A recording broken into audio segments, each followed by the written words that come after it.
উন্নত জীবনের হাতছানিতে নিজ দেশের মায়া ছেড়ে অনেকে পাড়ি জমান অন্য দেশে। ভাগ্য বদলের আশায় কেউ কেউ বেছে নেন অবৈধ ঝুঁকিপূর্ণ রাস্তাও।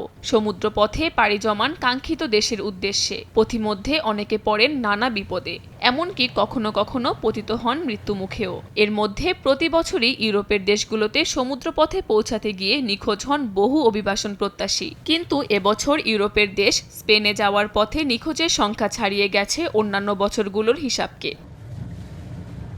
চলতি বছর সমুদ্রপথে পশ্চিম আফ্রিকা থেকে স্পেনের ক্যানারি দ্বীপপুঞ্জে যাওয়ার পথে 10,000-এরও বেশি অভিবাসন প্রত্যাশী মারা গেছেন। নিহতদের মধ্যে 1,500-এর বেশি শিশুও ছিল।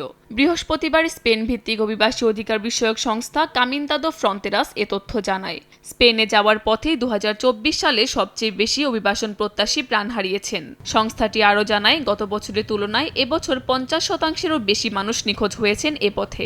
তাদের প্রতিবেদনে আরও উঠে আসে, এই পথে স্পেন যাওয়ার সময় গড়ে প্রতিদিন 30 জন মানুষ মারা যাচ্ছে। সংস্থাটির প্রতিবেদন অনুযায়ী 2024-এর 1 জানুয়ারি থেকে 15 ডিসেম্বর পর্যন্ত 10,457 জন প্রাণ হারিয়েছেন। ঝুঁকিতে থাকা অভিবাসন প্রত্যাশী ব্যক্তিকে উদ্ধারের দায়িত্ব ও মানুষের বাঁচার অধিকারের চেয়ে অভিবাসী নিয়ন্ত্রণকে কর্তৃপক্ষ বেশি গুরুত্ব দেয় বলে জানায় কামিন্দাদো ফ্রন্টেরাস। এদিকে চলতি বছর 57,000-এর বেশি অভিবাসন প্রত্যাশী স্পেন পৌঁছান বলে জানান দেশটির স্বরাষ্ট্রমন্ত্রী। এই সংখ্যা প্রতিনিয়ত বাড়ছে বলেও জানায় দেশটির কর্তৃপক্ষ। কাকলি আখতার, সময় সংবাদ।